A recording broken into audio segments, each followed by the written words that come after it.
మాలిని దేవి multi speciality hospital, Christian పేట, 5వ line, కావలి. Doctor Guttipati Malini దేవి, MBBS, MS, OBGY, కాన్పులు మరియు గర్భకోశ వ్యాధి నిపుణులు. మాలిని దేవి మల్టీ స్పెషాలిటీ హాస్పిటల్ నందు అందించు వైద్య సేవలు: సాధారణ కాన్పులు, సిజేరియన్లు, లాప్రోస్కోపిక్ ద్వారా గర్భసంచికి సంబంధించిన ఆపరేషన్లు, ట్యూబెక్టమీ, పిల్లలు లేకుండా operation, high risk pregnancy, ectopic pregnancy మరియు గర్భసంచి నీటి బుడగలు, గర్భసంచి జారిన ఆపరేషన్లు, రొమ్ముగడ్డలకు చికిత్స, నెలసరి ఇబ్బందులకు చికిత్స, మెనోపాజ్ సమస్యలకు చికిత్స చేయబడును. స్త్రీలకు సంబంధించిన అన్ని సమస్యలకు చికిత్స చేయబడును. పిల్లలు లేని వారికి ప్రత్యేక చికిత్స కలదు. ముఖ్య గమనిక: మా హాస్పిటల్ నందు కాన్పోయిన తరువాత తల్లి బిడ్డను ఉచితంగా మా వాహనంలో క్షేమంగా ఇంటికి చేర్చబడును. మా హాస్పిటల్స్ ప్రత్యేకతలు: ICU, lab, AC and non AC rooms, 24 గంటలు మెడికల్ షాప్, ప్రతి రూమ్ నందు వేడి నీటి సదుపాయం కలదు.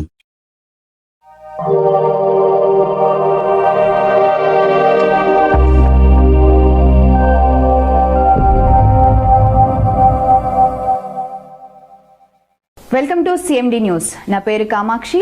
ముందుగా నేటి వార్తా విశేషాలు. శవ రాజకీయాలు వైఎస్ఆర్సీపీ పుట్టుకతో వచ్చాయని, బాబాయ్ హత్యతోనే వైఎస్ఆర్సీపీ అధికారంలోకి వచ్చిందని కోవూరు టీడీపీ నేతలు మైనర్ బాలిక కుటుంబ సభ్యులను పరామర్శించి అనంతరం మీడియాతో మాట్లాడారు. ఈ ఘటనపై వెంటనే స్పందించి నెల్లూరు ఎంపీ, కోవూరు ఎమ్మెల్యే అండగా ఉంటారని అన్నారు.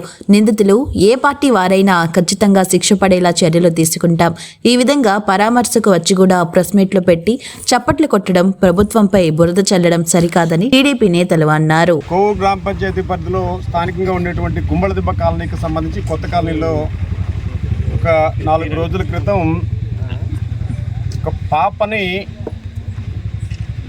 గంజాయి మత్తులో ఉండేటువంటి ఒక 2 మైనర్ బాలురు అమ్మాయిని కొంచెం గందరగోళం చేయడం, ట్రీట్మెంట్ నిమిత్తం అమ్మాయిని మెడ్రాస్ తీసుకెళ్ళిన తర్వాత ఆ ట్రీట్మెంట్ అక్కడ విఫలం అవ్వడం, దురదృష్టవశాత్తు ఆ పాప ఈరోజు నిన్న మార్నింగ్ మరణించడం జరిగింది. దానికి సంబంధించి మా స్థానికంగా ఉండేటువంటి ఎమ్మెల్యే గారు 2-3 రోజుల నుంచి పూర్తి స్థాయిలో పర్యవేక్షణలో ఉన్నారు. ముద్దాయిల్ని ఆ రోజే ఇక్కడ ఉండేటువంటి పోలీస్ సిబ్బంది వారు పట్టుకోవడం, పోలీస్ స్టేషన్లకు తరలించడం కూడా జరిగింది. శవ రాజకీయాలు అనేది ఈ వైసీపీకి పుట్టుకతో వచ్చినటువంటివి. అధికారం వచ్చిందే వాళ్ళకి వాళ్ళ బాబాయ్ మరణంతో పాటే, అదేవిధంగా ఆ రోజు ముఖ్యమంత్రిగా ఉన్నటువంటి వైఎస్ రాజశేఖర రెడ్డి కావచ్చు, ఇట్లాంటి శవ రాజకీయాలు చేసేదానికి మా కూటమి ప్రభుత్వం ఎటువంటి పరిస్థితుల్లో పనిచేయదని చెప్పి తెలియజేసుకుంటున్నాం. ముద్దాయిల్ని ఖచ్చితంగా శిక్షిస్తారని చెప్పని ఖచ్చితంగా తెలియజేసుకుంటున్నాం. అదేవిధంగా ఆ కుటుంబానికి అండగా ఉంటామని చెప్పని మా విపిఆర్ ఎంపీ గారు, అదేవిధంగా ప్రశాంత్ రెడ్డి గారు ఇద్దరం చెప్పడం జరిగింది. దాంట్లో భాగంగానే మా కార్యకర్తలందరూ కూడా ఆ కుటుంబానికి ఈరోజు ఉదయం నుంచో మొన్న హాస్పిటల్ దగ్గర నుంచి ఫాలోఅప్లో ఉండడం, చేయడం ఇవన్నీ చేసుకొచ్చారు. భవిష్యత్తులో ఖచ్చితంగా వాళ్ళకి అండగా ఉంటామని చెప్పినటువంటిది పూర్తి స్థాయి భరోసా ఇచ్చారు. అయితే ఇటువంటి ఒక రాజకీయాలు చేస్తూ శవ రాజకీయాలతో కాలం గడుపుకోవాలని చెప్పినటువంటి ప్రయత్నం చేస్తున్న ఈ వైఎస్ఆర్సీపీ నాయకులకు ఒకటి మాత్రం హెచ్చరిస్తున్నాం. మీరు పెంచి పోషించినటువంటి ఈ గంజాయి తాగేటువంటి ఇట్లాంటి ఎదవలే ఇట్లాంటి పనులు చేస్తూ ఉన్నారు. కూటమి ప్రభుత్వం అధికారంలోకి వచ్చినటువంటి తొలి రోజు నుంచే దీని మీద పూర్తి స్థాయిలో యాక్షన్ తీసుకోవడం జరుగుతూ ఉంది. ఆ విధంగానే ప్రభుత్వం పనిచేస్తూనే ఉంది. అధికారులందరూ కూడా అదే విధంగా పనిచేస్తూనే ఉన్నారు. ఎక్కడైనా సరే గంజాయి మాట అనేది వినపడితేనే కూకటి వేళ్లతో సహా పెకలించేటువంటి పరిస్థితులు చేస్తూ ఈ విధంగా ఉంటే మళ్ళీ ప్రభుత్వం మీద బురద జల్లేటువంటి ప్రయత్నాలు చేస్తూ ఈరోజు వైఎస్ఆర్సీపీ జిల్లా అధ్యక్షుడు మీరు ఏదైనా ప్రెస్ మీట్ ఇట్లాంటివి పెట్టదలుచుకుంటే పోయి మీ కాన్స్టిట్యున్సీలో అక్కడెక్కడైనా పెట్టుకోండి. ఆ సర్వేపల్లిలో మా సోమరెడ్డి గారు ఏదైనా గబ్బక్కన గమ్ముకుంటున్నారేమో. మేమైతే అట్లాంటివి ఏదైనా కానీ చేస్తే మా నాయకులు చేసేటువంటి తర్వాత కార్యక్రమాలకి ఇబ్బంది పడతారని చెప్పి తెలియజేస్తున్నాం. దయచేసి శవ రాజకీయాలు చేయొద్దని చెప్పి తెలియజేస్తున్నాం. ఆ కుటుంబానికి సంబంధించి పూర్తి స్థాయిలో మా తెలుగుదేశం పార్టీ, అదేవిధంగా కూటమి ప్రభుత్వం, మా నియోజకవర్గ ఎమ్మెల్యే గారు, ఎంపీ గారు పూర్తి స్థాయిలో వాళ్ళకి మద్దతుగా అండగా ఉంటారని చెప్పని ఖచ్చితంగా తెలియజేస్తున్నాం. కానీ ఎలక్ట్రానిక్ మీడియా కానీ అందరూ కూడా గమనించడం జరిగింది. ఇది ఈ టైంలో మనం రాజకీయం చేయటం కరెక్ట్ కాదు.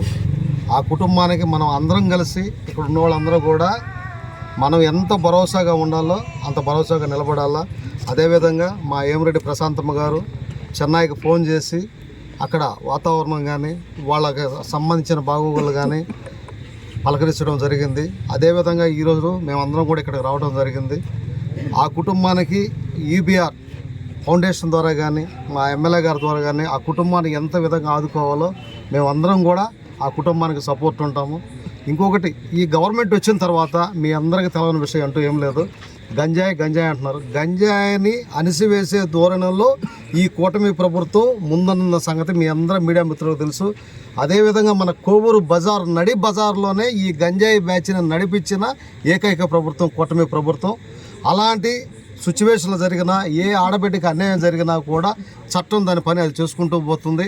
అలాంటి పరిస్థితులు ఆడబిడ్డకి అన్యాయం జరిగితే మొట్టమొదట మేము నిలబడి వాళ్ళు ఎంత వాళ్ళైనా సరే చట్టం ప్రకారం శిక్షించేదానికి మా గవర్నమెంట్ తరఫున, మా ఎమ్మెల్యే గారి తరఫున మేమందరం కూడా, ఇక్కడ ఉండే వాళ్ళందరం కూడా ఆ బిడ్డకి ఎంతవరకు మేము మేలు చేయాలో చేసేదానికి సిద్ధంగా ఉన్నాం. దయచేసి ఇది రాజకీయంగా ఉపయోగించబోకండి.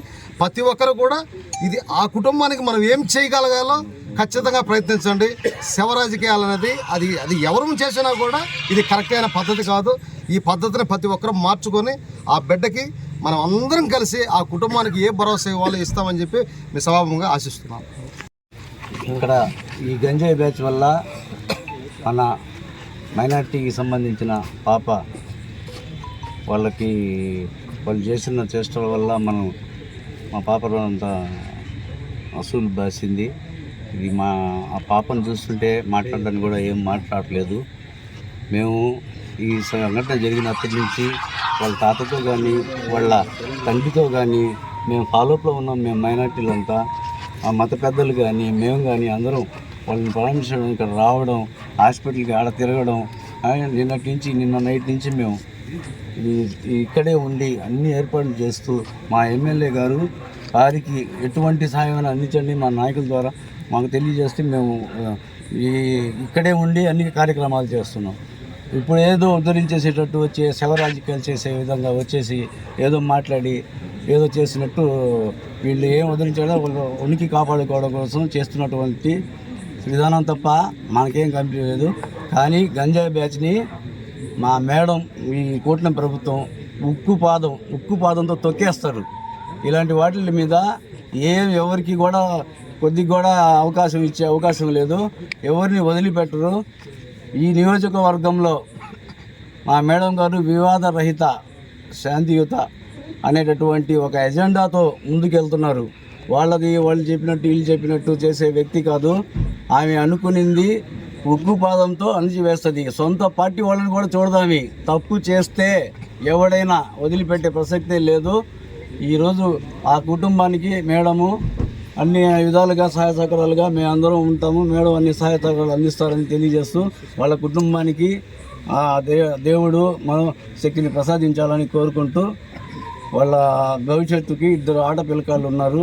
వాటికి అందరికీ మా మేడము అన్నదండలు వాళ్ళ కుటుంబం మీద చూపించాలని వారికి కూడా సవినయంగా తెలియజేసుకుంటూ ఈ అవకాశం. విపత్కర పరిస్థితుల్లో మరణిస్తే ఆ కుటుంబానికి అది రాజకీయంగా కావచ్చు, పెద్దరికంగా కావచ్చు, ఒక సానుభూతి తెలపడం అనేది సహజం. అది నైతిక బాధ్యత. ఒక పాప కొన్ని దుశ్చర్యల వల్ల మరణిస్తే ఆ పాప దగ్గరికి వచ్చి ఆ కుటుంబానికి సానుభూతి తెలపాలా, మీకు చేతైతే ఆ కుటుంబానికి అండగా నిలవాలా, ఆ కుటుంబానికి సహాయం చెయ్యాలే కానీ శవాన్ని పక్కన పెట్టుకొని చప్పట్లు కొట్టే ఈ యొక్క రాజకీయ నాయకులు ఏమనుకోవాలో అర్థం కావడం లేదు. శవం దగ్గర మాట్లాడి ఈ జిల్లా అధ్యక్షుడిగా చేశాడు, మాజీ మంత్రిగా చేశాడు ఆయన కాకాడ గోవర్ధన్ రెడ్డి గారు. శవం దగ్గర కూర్చొని ఒక ప్రెస్ మీట్లో పెట్టుకుంటా ఏయో ప్రభుత్వం మీద నిందలేసి మాట్లాడి చప్పట్లు కొట్టుకుని ఇంతకన్నా దౌర్భాగ్యం, దరిద్రం ఎక్కడైనా ఉందా? ఒక్కసారి మీడియా మిత్రులు మీరు కూడా ఆలోచించాలా. ఇటువంటి రాజకీయ నాయకుల యొక్క మీడియాలు కూడా మీరు కూడా ఖండించాల్సిన అవసరం ఉంది. ఎక్కడైనా వాళ్ళు బుద్ధి తెచ్చుకొని యాడన్నా ఒక శవం దగ్గర పోయినప్పుడు ఆ కుటుంబానికి సానుభూతి తెలిపి ఆ కుటుంబానికి సహాయం చేసే విధంగా వాళ్ళు చర్యలు తీసుకోవాలి. కానీ ఇది మంచి సంస్కృతి కాదు, మంచి సంప్రదాయం కాదు. శవం కాడ చప్పట్లు కొట్టుకునే వాళ్ళని శవం కాడ చిల్లరెక్కుకునే వాళ్ళే ఒకటే అయిపోతారు.